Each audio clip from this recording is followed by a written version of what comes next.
दोस्तों सबसे पहले तो जरा इस फोटो को देखिए। आज से एक साल पहले यानी 2022 में जिस आईफोन 13 की कीमत करीब 70,000 रुपए थी, फ्लिपकार्ट पर हुई बिग बिलियन डेज की सेल के दौरान उसे 49,990 रुपए की प्राइस पर लिस्ट किया गया। अब इससे हुआ ये कि लाखों ऐसे लोग जो 30 से 35,000 का बजट लेकर आईफोन 11 या फिर इसी रेंज के किसी एंड्रॉइड फोन को खरीदने का सोच रहे थे, वो अपना बजट बढ़ाकर आईफोन 13 की लाइन में लग गए। लेकिन उनकी उम्मीदों को झटका तब लगा जब आईफोन 13 की सेल शुरू होने के बाद पलक झपकते ही ये आउट ऑफ स्टॉक हो गई। हालांकि कुछ टाइम के बाद से ये फोन फिर से स्टॉक में आया, लेकिन तब इसकी कीमत 50,000 नहीं बल्कि 52 से 55,000 तक बढ़ा दी गई थी। अब जो लोग बेसब्री से आईफोन 13 की आस लगाए बैठे थे, वो स्टॉक में वापस लौटे आईफोन को देखकर अपने सब्र के बांध को काबू में नहीं रख पाए और जल्द ही प्राइस और ज्यादा बढ़ने के डर से उन्होंने 2-4 हजार और अधिक खर्च करके तुरंत फोन ऑर्डर करना ही ज्यादा सही समझा। 2022 की बिग बिलियन डेज के दौरान फ्लिपकार्ट ने लाखों आईफोन्स बेचे थे और लगभग हर साल की ही यही कहानी होती है। एक छोटी सी साइकोलॉजिकल ट्रिक से फ्लिपकार्ट ने न सिर्फ कस्टमर्स को अपना प्रोडक्ट बेच दिया बल्कि करोड़ों रुपए का एक्स्ट्रा प्रॉफिट भी कमा लिया। यहाँ तक कि फ्लिपकार्ट बिग बिलियन डेज के दौरान इतने आईफोन्स बेच देता है कि फोन तो ठीक है लेकिन उसके चार्जर तक इंटरनेट पर आउट ऑफ स्टॉक हो जाते हैं। और हाँ, ये तो मैं सिर्फ एक ब्रांड के फोन की बात कर रहा हूँ ना। आप अंदाजा भी नहीं लगा सकते कि ऐसी हाईली एंटिसिपेटेड सेल्स के दौरान ये ऑनलाइन ई कॉमर्स प्लेटफॉर्म कितनी ज्यादा सेल्स जनरेट करते होंगे। लेकिन दोस्तों इसके बावजूद अगर हम इनकी फाइनेंशियल रिपोर्ट्स को देखें तो यहाँ हमें एक अलग ही तस्वीर देखने को मिलती है। फाइनेंशियल ईयर 2022 में जहां फ्लिपकार्ट ने 4,362 करोड़ रुपए का लॉस किया था, वहीं अमेजन के लिए ये नंबर 3,649 करोड़ रुपए का था। ऐसे में सवाल उठता है कि फ्लिपकार्ट और अमेजन जैसे इन ई कॉमर्स प्लेटफॉर्म्स का बिजनेस मॉडल आखिर कैसे काम करता है। बिग बिलियन डेज और अमेजन ग्रेट इंडियन फेस्टिवल जैसी सेल्स में इतने हैवी डिस्काउंट के पीछे का सच क्या है। और हाँ, सबसे बड़ा सवाल कि आखिर ये कंपनीज इतनी ज्यादा सेल्स करने के बाद भी आखिर इतनी लॉस में क्यों जा रही हैं। तो दोस्तों बिग बिलियन डेज और अमेजन ग्रेट इंडियन सेल्स के दौरान इतने सस्ते प्रोडक्ट लेते समय आपने कभी ना कभी तो जरूर सोचा होगा कि आखिर ये ई कॉमर्स जायंट्स इतने सस्ते में प्रोडक्ट्स को दे कैसे पाते हैं। अब अगर हम स्मार्टफोन्स की ही बात करें तो ये कंपनीज अच्छे से जानती हैं कि ब्रांड चाहे जो भी हो, हर स्मार्टफोन की सेल्स हजारों या फिर लाखों में होने वाली है। इसको ध्यान में रखते हुए कंपनीज हर प्रोडक्ट के सेलर से स्पेशल प्राइस की डिमांड करती है और फिर प्रॉफिट मार्जिन को मिनिमाइज करके हाई वैल्यूम सेल पर फोकस करती है। अब मान लीजिए कि एक स्मार्टफोन पर फ्लिपकार्ट और अमेजन के सेलर कुल मिलाकर 1,000 रुपए का प्रॉफिट कमा रहे हैं और बिना किसी ऑफर के उस स्मार्टफोन की महज 3,000 यूनिट से बिकती हैं। तो फिर इस केस में उनका टोटल प्रॉफिट सिर्फ 30 लाख रुपए ही होता है। लेकिन अगर सेलर उसी सेम प्रोडक्ट में अपने प्रॉफिट को आधा यानी कि 500 रुपए भी रखे और एक्स्ट्रा 500 रुपए का डिस्काउंट अपने ग्राहकों को दे तो शायद वो 10 से 15,000 फोन्स बेच लेंगे और इस कंडीशन में उनका टोटल प्रॉफिट मार्जिन बढ़कर 50 से 75 लाख रुपए तक हो जाता है। और हाँ, अगर आपने कभी ऑनलाइन स्मार्टफोन खरीदा हो तो आपने ये चीज जरूर नोटिस की होगी कि in most of the cases जो स्मार्टफोन फ्लिपकार्ट पर मिलता है वो अमेजन पर नहीं मिलता और जो अमेजन पर मिलता है वो फ्लिपकार्ट पर अवेलेबल नहीं होता। फ्लिपकार्ट और अमेजन स्मार्टफोन ब्रांड्स के साथ एक्सक्लूसिव डील करते हैं जिससे कि वो उस पर्टिकुलर स्मार्टफोन के लिए ऑनलाइन मार्केट से कंपटीशन को पूरी तरह से खत्म कर देते हैं। इससे होता यह है कि बिना ज्यादा डिस्काउंट और ऑफर्स दिए ही ये प्लेटफॉर्म अपनी मुंह मांगी कीमत पर उस स्मार्टफोन को आसानी से सेल कर पाते हैं।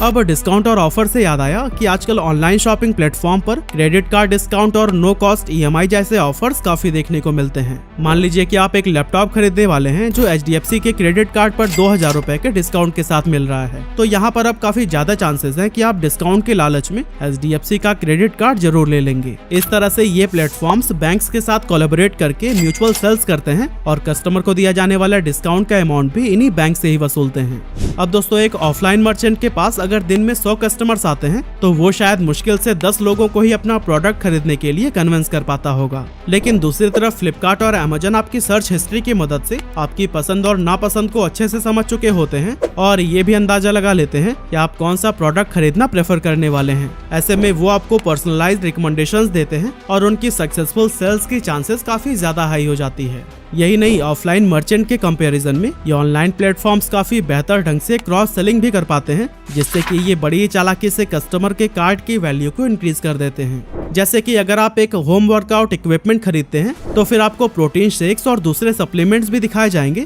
जिससे साइकोलॉजिकली आपकी जरूरतें बढ़ जाएंगी और आप आज नहीं तो कल उन चीजों को भी जरूर खरीद लेंगे। अब दोस्तों बिग बिलियन डेज और अमेजन ग्रेट इंडियन सेल्स के दौरान कई हाई वैल्यू प्रोडक्ट पर लिमिटेड टाइम डील रखे जाते हैं और कई प्रोडक्ट प्रोडक्ट्स पर तो इतना अट्रैक्टिव ऑफर दिखा दिया जाता है कि लाखों की संख्या में कस्टमर उसे परचेज करने के लिए टूट पड़ते हैं। कुछ ऐसा ही हमने वीडियो की शुरुआत में आईफोन 13 के साथ भी देखा था, जहां 50,000 का फोन लेने के लालच में लाखों लोग आ गए थे, लेकिन इस ऑफर का फायदा कुछ गिने चुने लोग ही उठा सके। लेकिन अगर आपको लगता है कि उन खुशकिस्मत लोगों को आईफोन 13 50,000 में मिल गया है, तो चलिए अब मैं आपको इन ऑनलाइन सेल्स की डार्क रियलिटी को भी दिखा देता हूँ। इंटरनेट ऐसी ट्वीट्स और पोस्ट से भरा पड़ा है जहां कस्टमर्स ने शिकायत की है कि उन्होंने 50,000 में आईफोन 13 ऑर्डर तो कर लिया, लेकिन बाद में उनका ऑर्डर कैंसिल कर दिया गया। अब यहाँ आप शायद ये सोच रहे होंगे कि फ्लिपकार्ट का स्टॉक खत्म हो गया होगा, लेकिन दोस्तों सोचने वाली बात तो ये है कि क्या स्टॉक सिर्फ 50,000 वाले आईफोन के लिए ही खत्म हुआ था, क्योंकि इसके कुछ सेकंड बाद ही आईफोन 13 वापस से स्टॉक में आ गया, लेकिन उसकी प्राइस बढ़ाकर 52 से 55,000 रुपए तक कर दी गई थी। जाहिर सी बात है कि फ्लिपकार्ट ने जानबूझकर कस्टमर की साइकोलॉजी को मैनिपुलेट किया,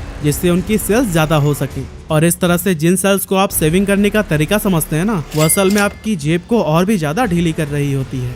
लेकिन अब आपके दिमाग में ये सवाल जरूर आ रहा होगा कि आखिर इन ई कॉमर्स प्लेटफॉर्म का बिजनेस मॉडल कैसे काम करता है। अब दोस्तों, जब भी आप किसी रेस्टोरेंट में जाते हैं तो सबसे पहले आपको एक ऐसा मेन्यू या कैटलॉग दिया जाता है जहां पर वहां मिलने वाली सारी डिशेज मेंशन्ड होती हैं। आप जो भी खाना सेलेक्ट करते हैं, वेटर आपके ऑर्डर को शेफ तक पहुंचाता है, और फिर खाने के बाद जब पेमेंट करने की बारी आती है तो फिर उसका ध्यान रखने के लिए भी रेस्टोरेंट में अलग से लोग होते हैं। फ्लिपकार्ट और अमेजन जैसे ई कॉमर्स भी महज एक कैटलॉग ही होते हैं, जिनके पास मोस्ट ऑफ द केसेस में अपनी कोई इन्वेंट्री नहीं होती है।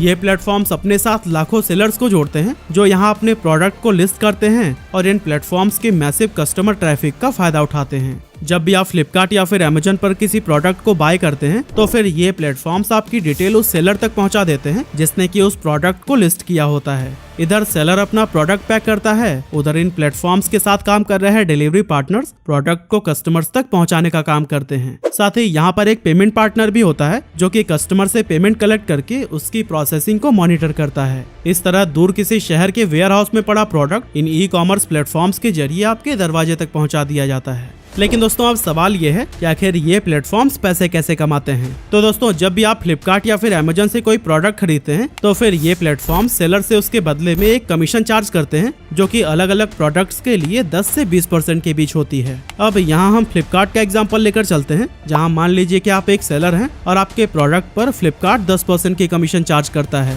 पर दोस्तों, यहाँ पर आपके खर्चे सिर्फ यही नहीं होते। फ्लिपकार्ट आपसे पेमेंट गेटवे की कलेक्शन फी भी लेता है, जो कि प्रोडक्ट की प्राइस का 2% होता है। इसके बाद से शिपिंग फी होती है, जो कि कस्टमर की लोकेशन और प्रोडक्ट के वजन के हिसाब से कैलकुलेट की जाती है। आखिर में इन सारी प्लेटफॉर्म फी के बाद गवर्नमेंट भी अपना टैक्स लेते हैं, जो कि सेलर्स को अपने पास से ही देना होता है। इस तरह से अगर कोई प्रोडक्ट प्लेटफॉर्म पर 1500 रुपए में बिकता है तो फिर सेलर्स की जेब तक करीब 1200 रुपए ही पहुंचते हैं। अलग अलग प्लेटफॉर्म्स की कमीशन के बीच अपना प्रॉफिट बढ़ाने के लिए फ्लिपकार्ट और अमेजन जैसी कंपनीज ने शिपिंग और डिलीवरी के लिए भी अपने खुद के प्लेटफॉर्म डेवलप कर लिए हैं, जैसे कि शिपिंग कंपनी ई कार्ट और पेमेंट गेटवे फोन पे, दोनों को ही फ्लिपकार्ट ओन करता है। मतलब एक चीज तो साफ है कि फ्लिपकार्ट और अमेजन जैसे प्लेटफॉर्म्स हर प्रोडक्ट पर अच्छा खासा कमीशन कमाते हैं। लेकिन अगर ऐसा ही है तो फिर ये ऑनलाइन ई कॉमर्स प्लेटफॉर्म्स इतने ज्यादा लॉस में क्यों हैं? एक्चुअली इसके पीछे मेनली 2 मेजर पॉइंट्स हैं। पहला मार्केटिंग कॉस्ट और दूसरा हैवी डिस्काउंट्स।